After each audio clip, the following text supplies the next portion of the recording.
Hey, I'm Olivia, And hey, I'm Dad. and you're listening to Soarin' Around WDW.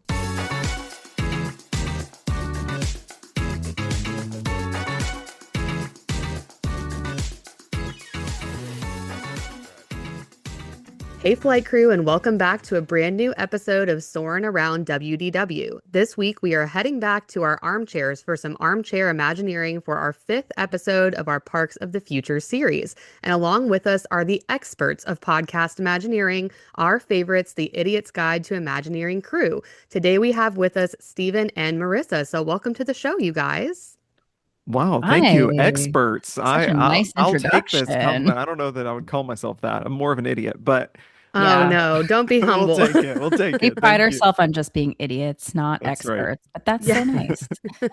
Well, I'm so excited to have you all here. And ever since we started the podcast, we had this idea for a parks of the past, present, and future with designing our own ideas and putting them on the Disney maps. But then we found your podcast and have truly been blown away by your talent and all of the incredible concepts that you guys come up with. So take a minute and introduce yourselves to our audience for those that might not be familiar with your show. Yeah, so we are Idiot's Guide to Imagineering podcast, and I guess we've been around for coming up on 3 years now. And we wanted to create a Disney podcast, but we were like, what can we do that's like really creative and put all our minds to work? And so we to date have come up with, I think, 89 or 90 original concepts that we have created to drop into the parks and ideas that we think would really work and we could see them and we try to talk about them from an Imagineering perspective and bring in real principles that they use. And so, yeah, that's what we do. We're a bunch of former cast members, so we all just get on there. There's five of us in total, and we rotate out who's doing a project and who's listening and commenting, and just have a lot of fun doing it and laugh along the way. Okay, great. Well, yes, please be sure and give the Idiot's Guide a follow, subscribe, listen, all of the things. Stephen has been on the show as a guest star last year for our Freakier Friday episode. That's a fun listen. And also Yes. for our very first Patreon bonus episode talking about Josh D'Amaro stepping in as CEO. But I'm truly so grateful for both of them to come onto the show today and hear our ideas and give their input as I truly admire them so much. So I have so much fun being a guest star with y'all. I Aw. know Marissa and I went a little off the rails the last time I was a guest star So with we our just played a really fun game on our show with Mhm. Olivia. yes, it was so fun. So we always have a great time. It's been great. So, moving on to today's topic. Today, we are doing something incredibly special as we have designed not just one experience, but multiple within one location. Are you catching on yet? We are designing a new pavilion for Epcot's World Showcase. Now, this is something I know that you guys have delved into in the past, and earlier last season in season three, you all really helped zhuzh up some pavilions that are not quite as popular as the others. And in the past, you've also looked into abandoned concepts for pavilions that are no longer and never came to be. So, can you let our listeners know which countries and abandoned ideas you all have talked about before? Yeah, I was looking at the map recently around the lagoon there and trying to figure out it might be easier to name which ones we haven't done because Yeah, because I was sitting here and I'm like, I feel like yeah, we've almost touched half of them we did now. Narnia for UK, Aristocats for Paris, Aladdin for Morocco, Hmm. Mount Fuji Experience for Japan, Up for American Adventure, Luca for Italy. We haven't done Germany. We'll have to get to that one. No, We've we haven't done done Okay. Germany. Shang-Chi for China, and we haven't done Norway or Mexico either. But And we then we added the Brazilian oh, we added pavilion. Brazil and Switzerland. So Yes, That's right. we've done a we've lot. really traveled the world That's and right. World back. travelers. Yes. Hmm. Good. Okay. So before we get into designing, I wanted to first ask each of you, including Dad, what is a country that you have not traveled to that is next on your bucket list? So, Dad, why don't you go first? What do you think a country is that you haven't been to that would be somewhere you'd really want to go next? I would have to say probably Germany. Um, Being a sports car lover, and I would like to visit the Porsche factory and go on the Autobahn and wind it out on the Autobahn. My daughter knows that I like the Porsche cars, and that would be fun. So, and see the Black Forest and the castles. I mean, there's so much to offer in Germany. That would be probably a country I'd like to visit, down the road. Okay, great. And Stephen, what about you? Oh, I would love to go to Germany. But I'm gonna say I'm gonna pick something that's not in World Showcase. I'm gonna say Thailand. I Oh, love elephants, and so I would love to go to one of those elephant sanctuaries and bathe them and do all of that fun stuff and lay on the beach and yeah, that would be cool. Marissa, where would you go? I have always wanted to go to Iceland. And when we were talking about going on my honeymoon, it was either going to Hawaii or Iceland. And we chose Hawaii, and I do not regret that. But Iceland is definitely next to my bucket list. I've always wanted to just see all the landscapes there. It's beautiful. I ideally go when the northern lights are available to see, because that is my dream, to hunt them down. So yeah, that's what I would pick. Those are two very different options I for a know. honeymoon. I know. yeah. We went tropical. Yeah, Mhm. cool, good. Yeah, I think it's hard for me to pick two. There's so many places that I haven't been, but I really feel like the next place I want to go is Italy. That would be pretty Oh high on my yeah. list. Have not been there. So lots of beautiful places and different landscapes and scenery there for sure. So cool. Okay, great. Well, I have to say, in preparation for this episode, I might have listened to the Illuminations Reflections of Earth song from the show Oh and just yeah. fell in love Mm, again with that nighttime Hmm. show. And mhm. although it might have been a little tired by the time it was gone, I'm ready for it to make a comeback, even for a short time. So maybe we'll get that when Epcot turns 50 down the road. I don't Oh, know. We'll I see. wish we missed that show one so can much. dream. Yes. Dad, I know you remember that show so well. We probably saw it over 20 times back in the day, would you say? Yes, we went to Epcot a lot. We always stayed the full day and had to see the show. And yeah, I do miss that show immensely. Yeah, idiots. How did you feel about this show compared to the newer options at Epcot that have come post Illuminations era? I've said it once and I'll say it again. I think it's the best nighttime show that Disney has ever had. Like, hands down to Oh, me, it is Mm. the most classic, like, just special nighttime spectacular that I can remember. But growing up with it and then having it as a part of the college program experience, like, it was just like my entire first half of life to a soundtrack. I have to say, I used to, when I was in high school, I would start the soundtrack and drive to school, and it was like the perfectly timed length to when I pulled into the parking lot. So every morning, that was me, the nerd kid, coming in And that's how you know blasting you're a blasting Disney nerd. Illuminations. orchestral Disney music. I was gonna say also, besides from being a kid, I worked at Epcot for 5 years, and so many of my shifts would end as Illuminations was starting, and I would get to kind of walk back to the cast parking lot and through the park and watch it. So a lot of it's that nostalgia piece. I think some of the other shows they've had, they're good, but I think a lot of people really connected with Illuminations also because it wasn't so much about the IP. There really was no Disney IP in it. It was just about the music. And now the shows they've had are cute and they're great and they're probably more popular for the kids, but it's missing that special piece, I think. Yeah, I definitely agree. What I loved about the show is just how it focused really on the countries, like you said, not the IP, and how they come together. And it was so meaningful to the park and its true roots and the original purpose of the World Showcase. So I just thought it fit so well and definitely miss it a lot. Now, we had to do a little bit of history and background for those of you who might be new to the show or need a short little refresher on the history of Epcot and the World Showcase. Many people might just know it as the place to drink around the world. And while I know we all have enjoyed an adult beverage in this section of the park, we are all lovers of the Disney history here and the true purpose of these pavilions and their cultures and heritage that we get to experience through these spaces. So, Dad, do you want to start us off with a little background of this area in the park? If you ever strolled around Epcot's World Showcase Lagoon, you've walked through one of the most ambitious concepts in Disney theme park history.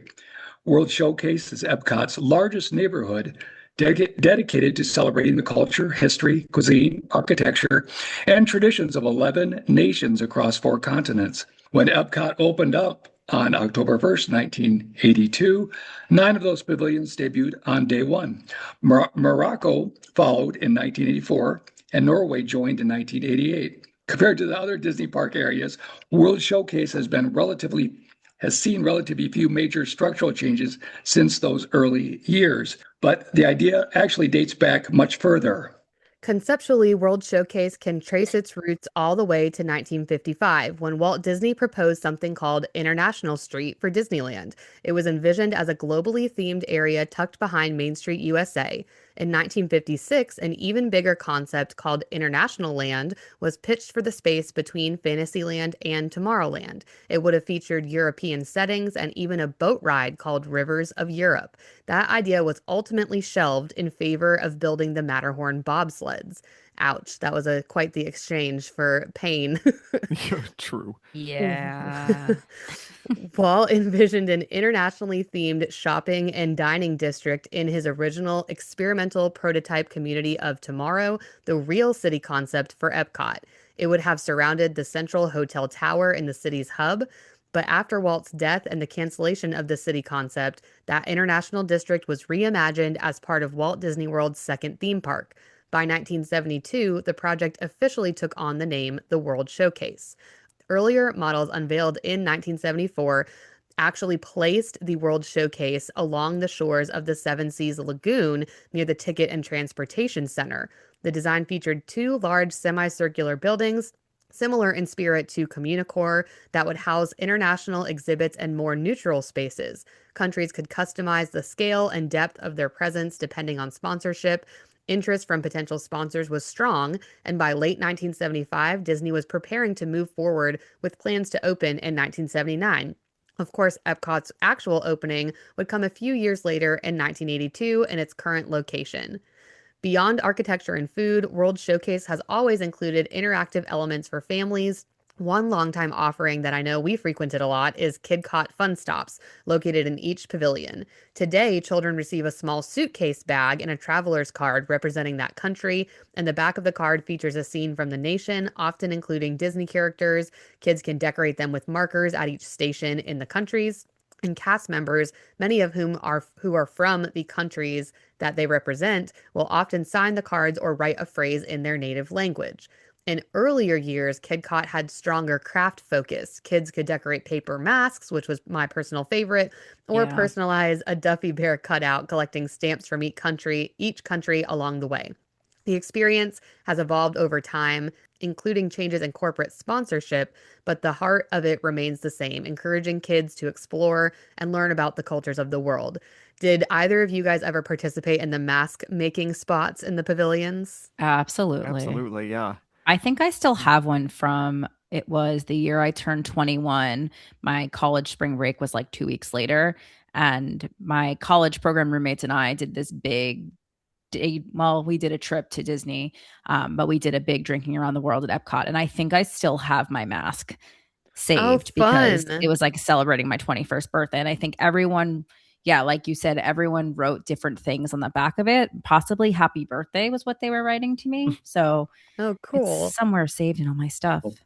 And all those little like paper icons would like hang off of it. Do you remember Yeah. that? Yeah, Yeah. yeah. The little Mhm. arms. Yeah. And I get it confused when they switched it out to Duffy and you could draw Yeah. Duffy and get the stamps on the back Yeah. of Duffy, and it's all a blur to me, but I loved Yeah. doing that. I was probably way too old for the Duffy thing, but I still did Yeah. I was it. going to say, I think my sister was doing it, but Yeah. Duffy's cute. Hmm. Yeah, Duffy's cute. Definitely preferred the mask, but Duffy is Hmm. adorable. I think I have a mask somewhere in my big cedar chest of Disney items as well. So I wouldn't be surprised if one is still hanging out in there with all the stamps. And that was always so much fun, is knowing you completed it and you're like, yes, I got to all the Hmm. countries and Yeah. completed the mask. But yeah, that's so fun. What makes the World Showcase especially fascinating is not just the countries that exist, but the ones that almost did. Over the years, numerous nations were proposed, planned, marketed, and in some cases heavily designed but never built. Spain, Israel, and Equatorial Africa were part of early Phase 2 expansion concepts. Spain was expected to feature two attractions, including a dark ride and a waterside tapas restaurant. Israel appeared in early promotional materials and would have included a recreation of ancient Jerusalem along with shopping areas. Equatorial Africa may have been the most developed of these concepts. Plans included a massive 60-foot treehouse, a live show called Heartbeat of Africa, and a themed shopping district. Some fans believe remnants of the idea can still be seen in the small outpost area between Germany and China. Other proposed pavilions fell victim to political changes, financial challenges, or lack of sponsorship. A Russia pavilion was discussed during a later expansion phase and was said to feature architecture inspired by St. Basil's Cathedral, but plans dissolved following the collapse of the Soviet Union. Iran was in discussions before 1979 revolution and was expected to feature a bazaar and a ride through Persian history. Denmark was once slated for a Tivoli Gardens inspired pavilion that may have included a Lego themed boat ride, but sponsorship negotiations fell through. Additional proposals over the years included Costa Rica with a greenhouse or tropical focus, as well as Venezuela, Australia, Brazil, and others, some even considered during the Millennium Village era. One of the most intriguing what ifs is the Switzerland Pavilion, designed in the late 1980s to sit between Germany and Italy. It would have featured a 192-foot tall Matterhorn style mountain with a bobsled coaster and an alpine village setting. The attraction was tentatively targeted for the early 1990s, but was ultimately canceled due to lack of corporate sponsorship. You can explore more about this pavilion on the Idiots podcast, and I actually did write down the episode. It was season 1, episode 15. Is that about right, Yeah, Stephen? that's right. I was gonna say Stephen can usually name the episode That's from number. The Vault, season 1. That's Yeah, I was like sitting here thinking, when did we do that? Because I don't remember much about the project. yeah, that was a while Yeah, ago. many moons ago for y'all. That's a great episode, though. Yeah, go check that one out. Really is the recurring theme in World Showcase history, sponsorship, because each pavilion relies heavily on partnerships with governments or corporations. The lineup of nations has always been shaped as much by economics and politics as by creative ambition. World Showcase stands today as both a tribute to global culture and a reminder of the many ideas that almost became reality. And in true EPCOT fashion, it's a place built on possibility, both realized and imagined. Now, we decided there is still some space where they could add another pavilion and wanted to share our concept for the country of our choice that includes not just an attraction, but also a restaurant, a show, and that could all conceivably happen in this space. There really were two spaces that I thought could work for this, and they've both been heavily discussed online. And that is the space between Canada and the UK pavilion, where they currently have the event space, and also between Germany and the bridge to China. There are a few other spaces between the countries where a small pavilion could exist or an attraction addition to it, the pavilion neighboring the space could happen. But these are two of the really largest spaces to do anything big enough to fit all three things that we really wanted to add. So, idiots, I know you've done a lot of research into tight spaces in the parks. Would you agree these are probably two of the largest pieces of property in the World Showcase that are available for use? Yeah, I think so. There are those smaller expansion pads between like Italy and France, but I don't know that you could fit an entire pavilion into it, but it would be a very Be tight squeeze. tight, and So you wouldn't yeah. really get to optimize your experience. Yeah, exactly. Would definitely be more for like a non-attraction pavilion if you did it that Yeah. way. hmm So initially, my brain went to Peru because the food is delicious. We could work with Emperor's New Groove IP and make a fun attraction of that country. But I actually think they could do some sort of expansion in Animal Kingdom with this now that they've created Tropical Oh, Americas. yeah, This that's is true. Yeah, now that that theme's over there, I feel like that could fit really well in Animal Kingdom. And this is one of Maddie's favorite movies. Our kids also love it. So I'm tabling that idea for now. Then we thought about Australia, and that's such a beautiful country with such a unique landscape, so different than so much of what's shown in the Showcase. However, that also felt like it could be a future land in Animal Kingdom potentially. I could picture kangaroos, wombats, koalas, their own section. So this meant that we came down to about three other options that I think could have been a good fit. And after narrowing it down even further, Dad, tell them what country we chose to add to the World Showcase. We chose Greece. Ooh, that's a good yes, one. that is a great choice. Yeah, that was almost going to be one of my bucket list countries I shared. That's like second, first Yes. Iceland, then Greece. So You know, you did a good job with this because I think about the idea of Disney actually announcing another country or pavilion, and I think that the sensitivity around the state of the world right now would be it'd be very limited to what you could do, and I think Greece is a pretty safe choice here. Yeah, yes, definitely had to think about it when we were doing the Hmm. history and it's like they're talking about Iran, they're talking about Yeah. Israel. It's like, oh yeah, Hmm. man, those would probably not be approved Right. currently No. in the way the Hmm. world is right now. But yeah, so Greece was the winner. Now, I do know this might feel like a cop-out choice. Like many people on social media have talked about a very Hercules IP Greece-filled showcase, but I actually want to take it a different route. Along with many of our listeners, we really do appreciate the education aspect from old Epcot. And while it has gone away from that slightly, the roots are still there underneath the park. So while I do think Hercules is a great IP with fantastic music, I also think there is so much to explore outside of that IP. So today's episode will actually be the first half of our Parks of the Future Part 5 because it's just chaotic enough to work and do it in two different parts. But we want to spend this episode really discussing the main attraction for this pavilion, and then Dad and I will wrap up the pavilion in a later episode and get into more of the dining and entertainment pieces, which I do plan to involve the Hercules IP in, by the way. So it's not going to not be included. It's just not going to be the main focus of the pavilion. So the space in this area between Germany and the bridge over the China Pavilion is about 200,000 square feet or so, according to my Google Earth estimations. And when I was doing the math, the ride itself with the queue and pre-show area plus a little post-show area would probably be about 135,000 square feet. So for comparison, Big Thunder Mountain's attraction sits on about 100,000 square feet. The space we would need for the show portion of the pavilion would probably be about 25 to 30,000 square feet. And then a sit down restaurant space would be about the same. And let's just get crazy and say we could also do a quick service. So that would be about another 25,000 and add a little character meet and greet spot that could be as small as about 1,000 square feet, depending on what you want it to look like. So that would give us about a total need of 190,000, 191,000. And obviously, we want some space between these things to make it aesthetically pretty and putting some different, not architecture, but landscaping and things like that. We'd pull in Jack, Stephen, to come Yes, bring design Jack in. for He will us. be happy to help. Yeah. So my vision for this attraction is not the typical Greek mythology history of the land like the Acropolis, but rather the geography and geology of the country, to give a hint. This would be an e-ticket attraction and would be a multi-launch coaster with likely a higher height requirement similar to Guardians or Everest.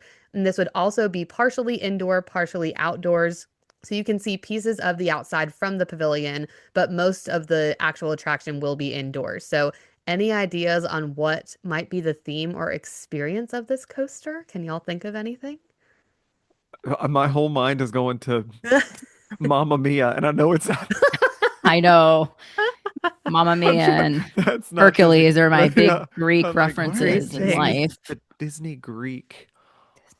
I don't And it's know. not it's not IP related. So Oh, okay, that okay. Never So right, mind. right. So, okay. I'm thinking IP. Um, but something about this space that we might be using with the landscape and is this like geology. is Something with this like right in front of bridge. my nose and I cannot name it? I Probably need not. I'm making it I mysterious, need to but see like Okay. I need to like pull the map up.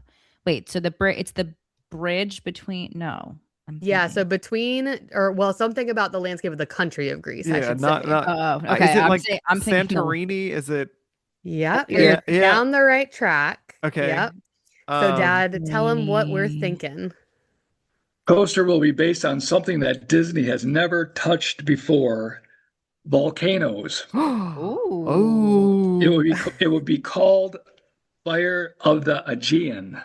Ooh. Oh, I love Yes. this already. So We we're going a love totally different direction. Yeah.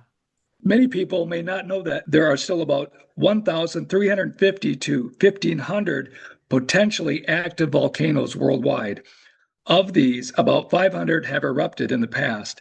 On average, 50 to 70 volcanoes erupt every year, with roughly 40 to 50 continuing eruptions occurring at any given time. Most are located along the Pacific Ring of Fire. The South Aegean volcanic arc consists of 5 primary active volcanic centers located in the Aegean region, extending from mainland Greece to Niceros. These systems, the Santorini, Niceros, Methana, Milos, and Colombo, have all experienced eruptions on notable activity within the past century or during the Holocene period. This attraction will focus on the history of the Minoan eruption that happened over 3,000 years ago, around 1628 BC, and its impact on the island of Santorini, one of the most popular travel destinations in the world. The pre-show will explain the story of the attraction. What begins as a routine observation turns into an evacuation as the volcano starts to awaken. So the queue Wow. would be, yeah. So it's a little bit different than, typical Epcot IP, but we thought this would be a nice segue into having some education pieces, which we'll talk about volcanoes, focusing not so much on the Greek mythology for this portion of the pavilion, but what you'll see kind of from the World Showcase is more of like the Santorini blue dome tops and windmills and stuff like that. And it could definitely incorporate a lot of their beautiful pink flowers into Flower and Garden. And so we thought it would just be something different than what everybody seems to think of when they think of Greece. So that's kind of where we were going with this. So what are y'all's initial thoughts here? So the huge Disney nerd inside of me is coming alive at this idea because I don't know if you know this, but back in like the 90s, there was this proposed attraction for Fantasyland at Magic Kingdom that was called Bald Mountain. Have you ever heard of this? Oh, no. Yeah, it seems like Dad knows about it. And it was Yeah, supposed I've to heard that. Yeah. be based off of like Chernobog from Fantasia. And I don't Mhm. know what type the ride system Oh, it was supposed to be, like, but it was supposed to be this kind of like underground journey to the center of the earth style attraction. And I feel like you're kind of giving this to us now, all these years later, and I'm excited about it. okay. Cool. Yeah. So that's I did not know about that. So that's actually cool to kind of hear some history, and we could maybe tie some little nods to that in it as well, or Chernobog nods Yeah. somehow. That could be cool. So the queue would be a cliffside research station theme overlooking the Aegean Sea. There would be wall maps along the pre-show room that would show visuals of the Aegean volcanic timeline. Displays of real artifacts or replicas of tools, pottery fragments similar to like an expedition Everest queue vibe with the Mm, displayed items. You can show how the scientists track eruptions and their severity. Could also have touch exhibits where you can feel the difference between the different types of stone that come from the eruptions, like That'd be pumice, cool. basalt. I don't know if I'm saying this right either. Obsidian, which are all volcanic or extrusive rocks that are formed from rapidly cooled lava, demonstrating how volcanoes are not just destructive, but they help shape cultures and ecosystems. The pre-show can kind of show some reconstructed videos of the late Bronze Age eruption and make it educational, as the researcher can explain why Santorini is still active, how gases build pressure underground, as well as how they monitor it for safety on the island today. Then something goes wrong, sensors start to spike, lights flicker, and guests are rushed to the evacuation vehicles as the ride begins. wow. Okay. 10 out of 10 on the placemaking here. Like I feel Yeah.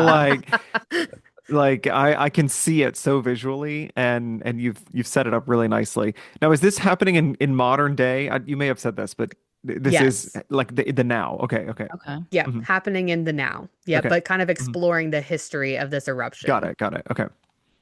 I really like the educational piece because it's a teacher in me. I really love the touch and feel. Before you even said it, I was thinking about like how could you make that more involved for the kids? So you already hit it. Okay, good. Yeah, the touch and feel I know in a post-COVID world is maybe not the most ideal for many people, but the kids Hand still love those. sanitizer. Yep, Hand the Winnie the sanitizer. It's Pooh fine. stuff that they all get to touch and whatever. I Hmm. know this will be for a little bit of older kids, but gives them something to do in the line. Yeah. Guests will load into an interior portion of the ride that looks like tunnels carved into the volcanic rock.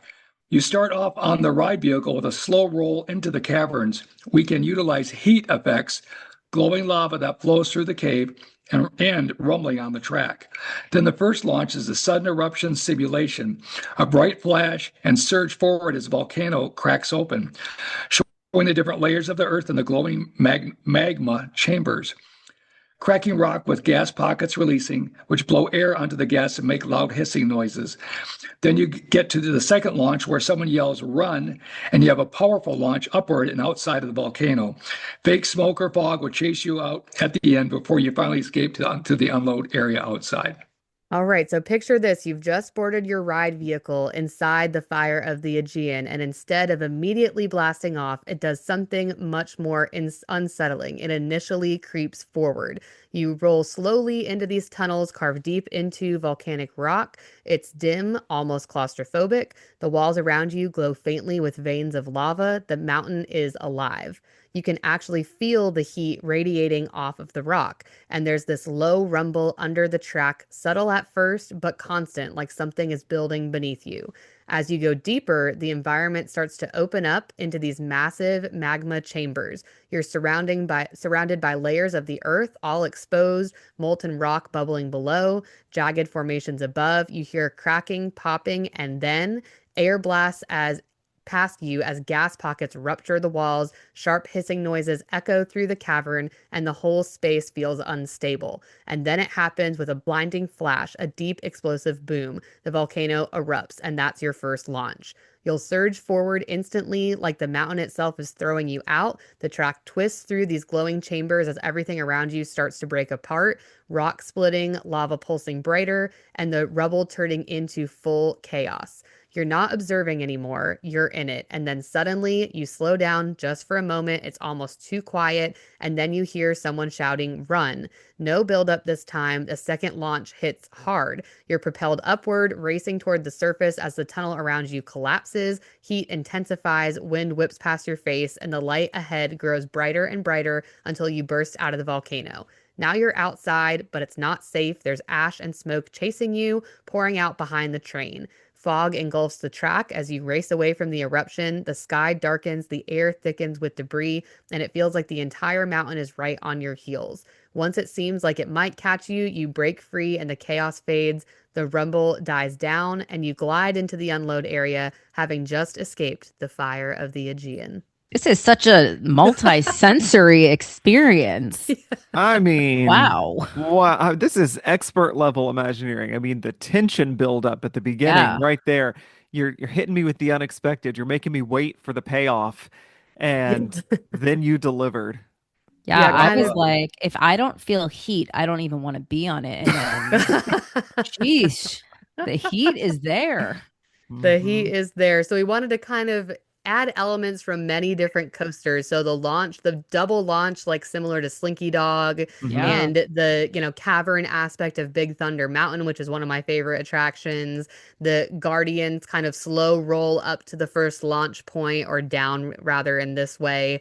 And kind of this indoor and outdoor, almost like Tower of Terror, where people on the outside will hear the screams of people coming out of the mountain before Hmm. they exit the ride and get on that last kind of launch part is kind of what we were envisioning. So, yes, had to kind of throw that story time in there so you can feel like you're on the ride. Yeah, and I also like that slowdown moment in the middle of the ride. Hmm. Like I feel like it's that opportunity to catch your breath and maybe you think it's over. Like I just rode an attraction in Hong Kong that I thought it was over and I like got my phone out and I was starting to record and it launched me out of there and I almost lost my phone. So Oh my I Yeah. gosh. like the unexpected qualities of this Well, it attraction. reminds me, I would made me think of the Mummy at Mhm. Ah, Universal when it Yeah. yes. stops Hmm. and you think you're getting off, but no, you're not. And then there's fire and lava on this. So, geez. Yes, I do love The Mummy also. That might have also had a little bit of a Hmm. nod. And Oh. same with like Indiana Jones in Mhm. Disneyland. You kind of go through that super intense part and then you stop and slow down and then they start shooting the arrows and blow the air at Yeah. you and then you keep going. So something like that, yeah, you're kind of not expecting it to start back up again. And that's kind of leaves a fun little element of surprise for sure. Yeah. If you unload safely off the ride, there will be a little Explorer's Volcano Lab, which is a shaded and immersive play area that has some climbable volcano-like structures, maybe an area where kids can discover those different types of volcanic rock. Something like an eruption station with water to simulate lava flow paths, and they can utilize different materials to protect the village and demonstrates how the barriers change the flow direction. Also could have some kind of wall sorting game where you choose how to keep the island clean and healthy, like trash versus natural items, etc. So trying to think of ways that initially when I first came up with this concept, I was like, okay, I want this to be for smaller kids too, and still like a height requirement, obviously. But then as I created, I was like, this is not for smaller kids. This is too intense. No, So this they sounds wild. Yes, they can go to the Little Explorers Volcano Lab and hang out while their, older siblings or family members are Yeah. riding this attraction and still have something for them to do and keep them busy. Because I think as a parent with two very different age children, 7 and 3, the 7-year-old wants to do all the thrill stuff and the 3-year-old wants to but can't yet. So something Yeah. to keep her distracted while we are off riding the coaster is what I was thinking. So, why is this needed or relevant? Disney has really not done a volcano story in the parks yet, and I Lava You is the closest it has come with, that little short that they did. Yeah. But really, not much has been done with this theming or this part of the world, even. I think it could, well, I shouldn't say this part of the world, but this country. So I think it could bring a piece of education to a very unique but also important part of the world. And geology is something that, again, has not really been brought to the parks either. It's also something that's not IP heavy and proves you can still have an awesome attraction without focusing entirely on these IP stories. Which we could still have cute I Lava You plushies or books in the store at the end, but the main theme is the education on volcanoes and their impact on the world. And obviously, Disney's partnership with National Geographic could play into this. I know that was an episode I was on previously with y'all with Katie using Hmm. National Geographic for the Seas Pavilion or Seas area. So, yeah, I just feel like that's a good partnership to be able to work together and come up with the education piece, but also make it a fun idea. So, share your thoughts, you two. What do you think about this attraction? And more specifically, what do you think about it being non-IP driven? I'm here for that. I really can't stand how everything has to be covered in IP now. I talk about it a lot on our show that I understand that's what the kids want and that's what's popular, but I feel like the Disney attractions that hold the most nostalgia, the ones that I think about when I was growing up, are typically not the ones with IP. So I really love that you brought something without any IP, but it's so thrilling. And I was going to say Epcot has no thrill rides. It does because of Guardians, but there's really nothing in World Showcase. So that's also very different to finally have some thrills and chills on the other side of the park. So I love that. I'm sad that we don't have that now Yeah. We're gonna walk by it every time and and say, well, say that's where the that could grease have been our That's volcano what I used to volcano. do. be. That's what I do with everything that you guys come up with. I'm like, oh man, this doesn't actually exist, but I want it to. So, Yeah. yeah. Well, I think you've created something that is authentically Epcot. You've got Mhm. this learning component and it's rooted in nature and it's rooted in discovery, but it's also the World Showcase piece to it of being, immersive into another culture.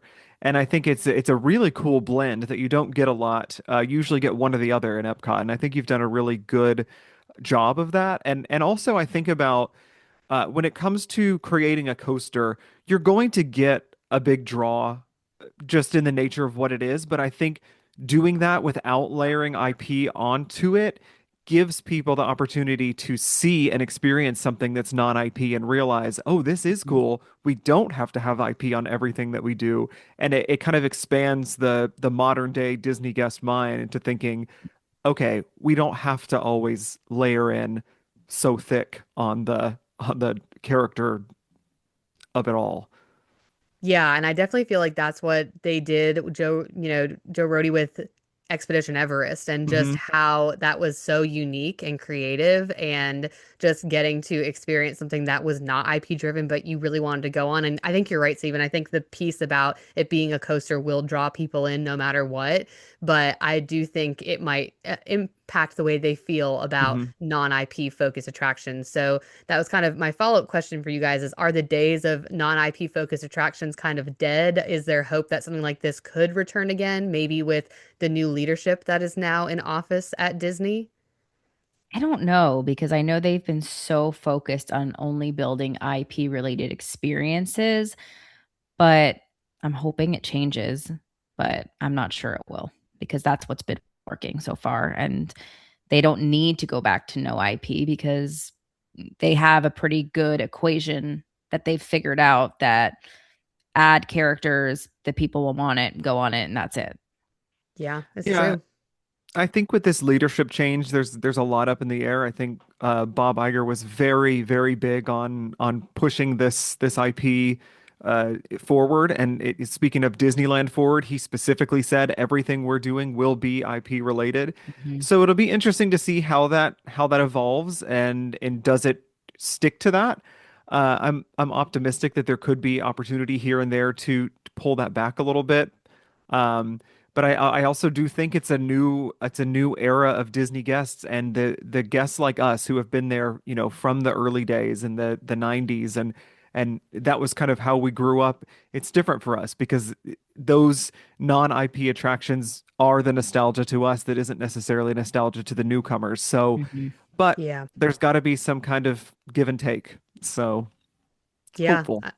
Yeah, I'm hopeful too. I agree. I feel like you said, Marissa, they're very focused on what works and what's worked well and what makes money. So it Mhm. might be hard for them to step away from that mindset. But yes, the nostalgia girl in me hopes and dreams of days where things like this could exist again.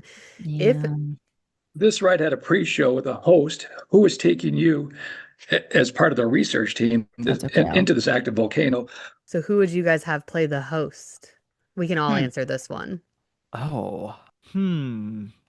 I'll go first. The person that I thought of when I was designing this, I had like a couple of different thoughts.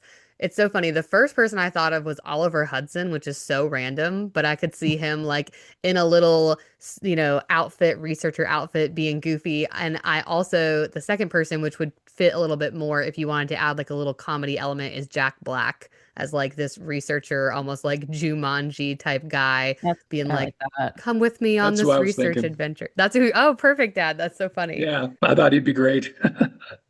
Do you have one, Marissa? Because I'm about to steal yours. No, I mean, I have a couple. No, you go first. I'm gonna say John Stamos because he's Greek. Oh, Oh, okay, And that's wait. okay. I Yep, could see, and he's a huge Disney fan, so you know he would and buy he's into this and and he's really Greek. commit to the acting bit of this and like sell it. I think he's my guy for this.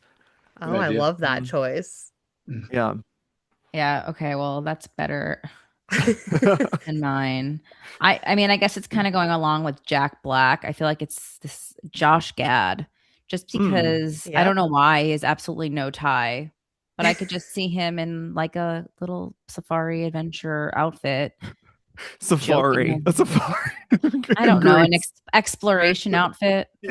The maybe not a explorers. safari. Explorer Maybe I'm just safari. thinking of his little gig on the Jungle Cruise, and that's where my Oh Yes. head yeah, went. true, And then I true. also went to The Rock but that's Oh, also Oh, probably yeah. because I Mhm. was thinking also the lava was making me and Tafiti were making Mm, me think of Moana. Moana. So I Ah. think that's where I went with The Rock. So mm. both very different options. Yeah. Okay, these are all great options. Uh, We're gonna do a would you rather of all these options, and I'll Yeah. put them in Okay. little outfits. This will be great. Uh, Ooh, Perfect. Yeah. here for the okay. Stamos one. Yes. Yeah, that was a good option, Steve. Yeah. And he's Yeah. Greek, like you said. That was Mhm. perfect. Well, just like that, we've made it out of the volcano, hopefully in one piece. Fire of the Aegean is really everything we love about classic Epcot. It's thrilling, it's immersive, and at its core, it's rooted in real world education and storytelling. It takes you somewhere new, teaches you something along the way, and still delivers that big, unforgettable Disney moment. And honestly, that's what this whole Parks of the Future series has been about, finding ways to blend the old Epcot heart with what guests expect from modern attractions today. But now we want to hear from you. If this pavilion became a reality, would you want to see more non-IP attractions like this in Epcot? Or do you think Disney should lean into familiar stories and characters to bring new pavilions to life? And be honest, are you riding the Fire of the Aegean or are you taking the exit before that second launch?